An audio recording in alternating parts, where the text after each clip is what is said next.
Летното лудило го зафати Охрид и таман дојдоа туристите, охриѓани се жалат дека се подседативи. Оти градот тече од сите страни. Негодуваат дека поради прегласната музика студенови не ставиле глава на перница. Грми од плажите, ривиерата и кафеаните. Не се знае дали работат како плажи, кафе барови или ноќни клубови. Да, смета и тоа од улица туристичка каде што сме ние, дури се слуша и навечер е многу јака музиката.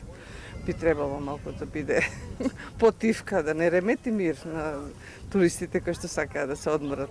Мислам дека Охрид треба, ако сака да видиме барем приближно до едно елитно, би рекол културно-туристичко место, да се позанимават и да направи соодветни такви објекти за кај што ќе се користат за забава. Најавените концерти на најдобрите музичари и диџеи во светската музичка индустрија, но и звезди од Балканот и од македонската естрада и ова лето го преполна Охрид. Нивниот настап за некои пак е вистинско доживување. Ние сме од Италија. Одморот во Охрид го темпиравме само за да бидеме тука за концертот на Цукеро. Еден ваков тип на концерт покриват еден голем број луѓе што имаат баш ваква желба да слушаат нешто вакви, да се за време на нивниот одмор. Некои работи нема да ми се допаѓаат, речем што ќе се види на програма први, втори, трети, четврти. Меѓутоа тоа е пак бизнис, ствар на вкус и го почитам секој. Може да се направат услови да не им пречи на никој друг, затоа што веројатно ќе биде премногу гласно, премногу бушно. Бројните манифестации придонесоа градов изминативе 3 години да стане препознатлив бренд во Македонија и Европа, а Охрид го етаблираа на мапата на фестивалски градови. Крајно време е и градот да донесе стратегија каков туризам сакаме да развиваме.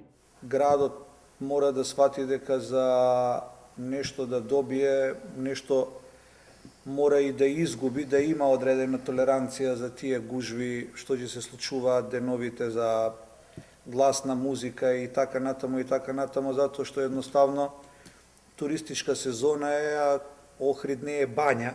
Градоначалникот пак со апел до охриѓани да ги прилагодат своите навики во интерес на градот, а има порака и за гостите. Посетителите може да се одлучат дека во тие денови ќе имат бурен живот во Охрид и нема да дојдат, ќе го избегнат тој шпиц на сезоната во Охрид. Ќе спаси ли Охрид туристичката сезона во текот на 20 на летни дена, кога се случуваат значајни културни манифестации? Дилема која отвора многу прашања за сите чинители во туризмот.